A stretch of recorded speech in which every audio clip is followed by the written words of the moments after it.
Às vezes, a tristeza não tem uma explicação clara. Ela apenas chega, silenciosa, densa, como uma neblina que cobre tudo.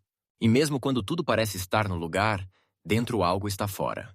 A depressão não é só estar triste, não é só ter um dia ruim. Ela é uma ausência persistente de sentido, uma exaustão emocional que invade o corpo e a mente. Tudo que antes parecia leve se torna pesado. O tempo desacelera, os dias se alongam e os pensamentos se repetem em ciclos que parecem não ter fim. Quem passa por isso sabe, é como se estivesse vivo, mas desconectado da própria vida. Como se o mundo falasse uma língua que você já não compreende mais.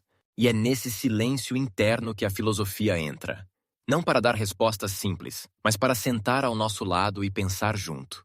Nietzsche falava do niilismo, essa sensação de que nada tem valor, de que todos os significados que herdamos, Deus, moral, progresso, desmoronaram. E quando não há mais onde se apoiar, o vazio aparece.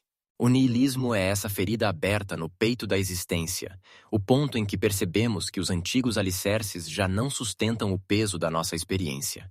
E, paradoxalmente, essa percepção é libertadora e perigosa ao mesmo tempo. Porque se nada tem sentido, qualquer coisa pode ser feita. Ou nada pode ser feito. É um lugar de escolha extrema.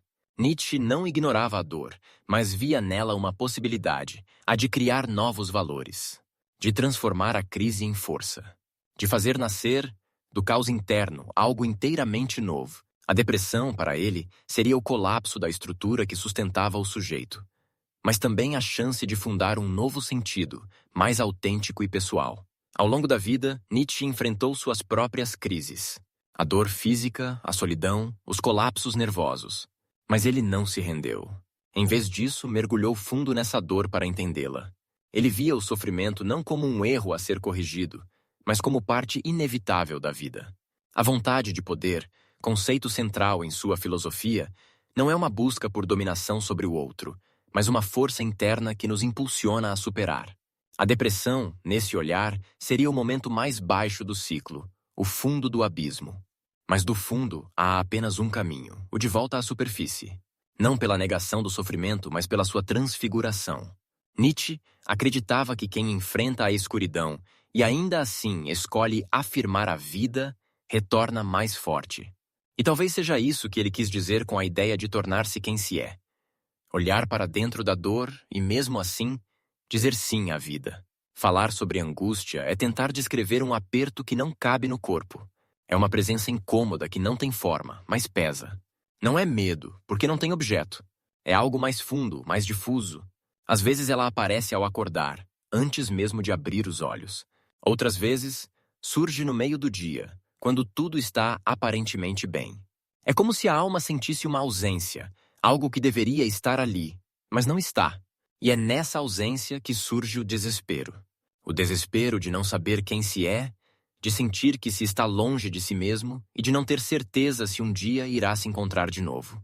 É uma dor que não grita, mas sussurra constantemente no ouvido. Você não é suficiente. E tentar fugir dela só a torna mais presente. Quanto mais se corre, mais ela persegue. Até que chega um momento em que não resta alternativa, senão sentar-se frente a frente com essa angústia e perguntar: o que você quer me dizer? E quando essa pergunta é feita com sinceridade, algo muda. A angústia, apesar de dolorosa, é um sinal de que há um chamado para uma transformação. Ela mostra que há algo em mim que ainda não está realizado, algo que precisa ser integrado. O desespero é, paradoxalmente, um passo em direção à liberdade. Porque quando percebo que estou em desespero, começo a me tornar consciente da minha existência. E essa consciência é o primeiro passo para a mudança. É um caminho difícil, mas necessário. Encarar a angústia não é afundar nela, é atravessá-la. E ao atravessar, descobrir que do outro lado há um novo modo de ser possível. Um modo mais verdadeiro, mais meu. Não é uma resposta pronta, mas uma abertura. E talvez, apenas talvez, seja isso que a angústia quer, que eu me torne quem sou. Michel de Montaigne, escrevendo lá no século XVI, já falava da inquietação da alma. Ele não usava a palavra depressão, mas descrevia com precisão o que hoje sentimos como esse mal-estar moderno. Montaigne escrevia sobre a morte, o medo, o vazio e a fragilidade da condição humana com uma honestidade desconcertante. Para ele, o ser humano é um mistério para si mesmo, um ser oscilante, instável, cheio de contradições. Ele não propunha grandes sistemas, mas reflexões pessoais, íntimas, como quem conversa consigo mesmo e anota o que descobre. E em meio a essas conversas, ele nos lembra que o sofrimento faz parte da vida, mas não precisa nos dominar. Que rir, passear, cultivar amizades, contemplar a natureza, tudo isso pode ser tão filosófico quanto qualquer tratado. Que viver bem não é escapar da dor, mas conviver com ela de forma lúcida. E que o pensamento, quando é honesto, pode nos ajudar a lidar melhor com o que sentimos. Albert Camus falava do absurdo. Aquele instante em que o ser humano, buscando sentido, se depara com o silêncio do universo. É como gritar em um vale e não ouvir eco algum. Essa falta de resposta, esse vazio, é o que ele chamava de absurdo.